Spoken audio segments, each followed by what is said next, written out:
ఎలక్షన్స్లో తెలుగుదేశం పార్టీ స్వచ్ఛందంగా ఈరోజు పోటీని విరమించుకోవటం అనేది నిజంగా చెప్పాలంటే ఒక విలువలకి అంటే రాజకీయాల్లో విలువలకి ఇవ్వటంలో ఒక మైలురాయి వంటిదని చెప్పి మనందరం కూడా అనుకోవాలి. ఏ ఉద్దేశంలో మేమందరం కూడా ఈరోజు ఈ కార్యక్రమం అంటే ఈ పోటీలోని మేము పోటీ చేయకూడదని నిర్ణయించుకున్నాం అన్న విషయాన్ని కూడా క్లియర్గా చెప్పారు. ఇదే ఎంపీటీసీ ఎలక్షన్స్ అప్పుడు నోటిఫికేషన్ వచ్చిన తర్వాత వాళ్ళు అధికారంలో ఉండి మేము ప్రతిపక్షంలో ఉండేటప్పుడు ఎంపీటీసీ ఎలక్షన్స్కి నామినేషన్ వేయటానికి కూడా మమ్మల్ని చాలా ఇబ్బంది పెట్టిన సందర్భాలు కూడా ఉన్నాయి.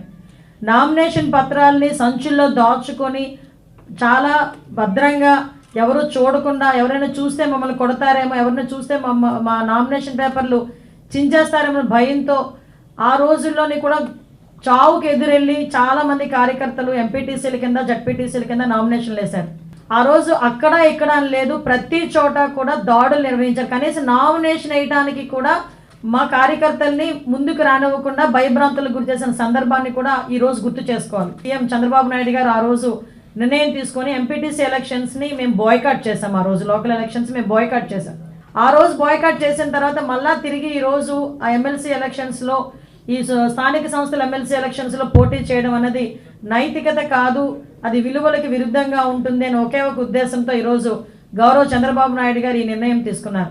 చాలా మంది బయటకు వచ్చి ఈరోజు ఏదేదో మాట్లాడుతున్నారు అనమాట. అంటే వీళ్ళకి ఏంటంటే వాపుకి బలుపుకి తేడా లేని వాళ్ళందరూ కూడా వైఎస్ఆర్సీపీ పార్టీలోనే ఉండటం కూడా మన దౌర్భాగ్యం.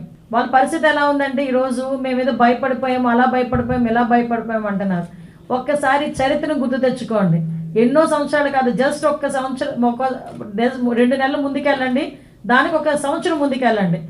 మీరందరూ కూడా మాకు ప్రతిపక్ష హోదా కూడా తీయించేస్తాము, అటు నుంచి 3 వస్తే ఇటు నుంచి 3 వస్తే అని చెప్పేసి ప్రగల్భాలు పలికినప్పుడు 21 సీట్లలోని కూడా అందరూ కూడా గెలిచిన 23 సీట్లలో కూడా 4గురిని మీరు లాక్కున్న తర్వాత కూడా మేము ఆ రోజు ధైర్యంగా నిలబడి ఎమ్మెల్సీ ఎలక్షన్స్లో 3 ఎమ్మెల్సీలను గెలుపొందిన పరిస్థితి కూడా మీకు గుర్తు చేయాలి.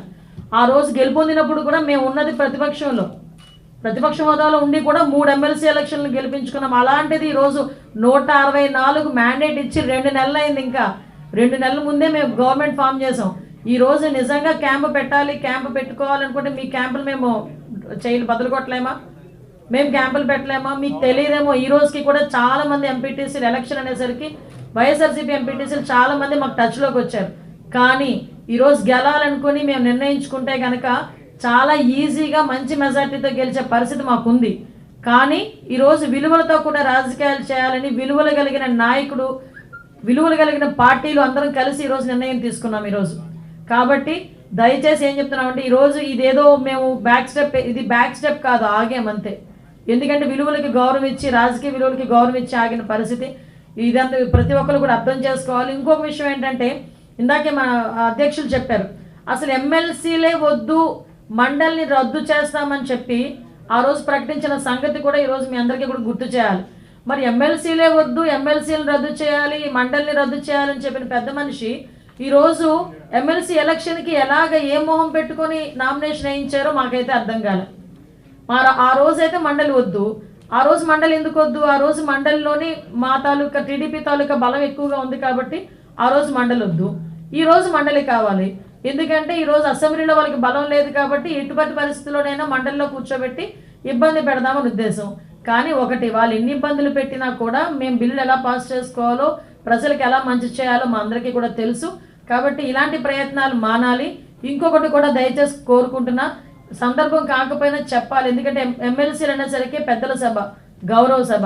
అలాంటి పెద్దల సభకి పెద్ద మనసు ఉన్న వాళ్ళు, అదేవిధంగా కొంచెం వ్యక్తిత్వం ఉన్న వాళ్ళని పంపించాలి. ఒకటి డ్రైవర్ని చంపినోడు ఒకడు ఎమ్మెల్సీ అనంతబాబు అని నిన్న మొన్న ఎపిసోడ్లు చూస్తున్నాం. ఇంకో ఎమ్మెల్సీ పరిస్థితి, శ్రీకాకుళం ఎమ్మెల్సీ పరిస్థితి. అంటే ఇలాంటి వాళ్ళందరినీ కూడా ఆ సభలకి పంపించి, పెద్దల సభకు పంపించి పెద్దల సభ తాలూకా గౌరవాన్ని కూడా కించపరిచే విధంగా చేస్తున్న జగన్మోహన్ రెడ్డికి ఒక్కసారి ఆలోచించుకోవాల్సిందిగా ఒకసారి మేమందరం కూడా కోరుకుంటున్నాం.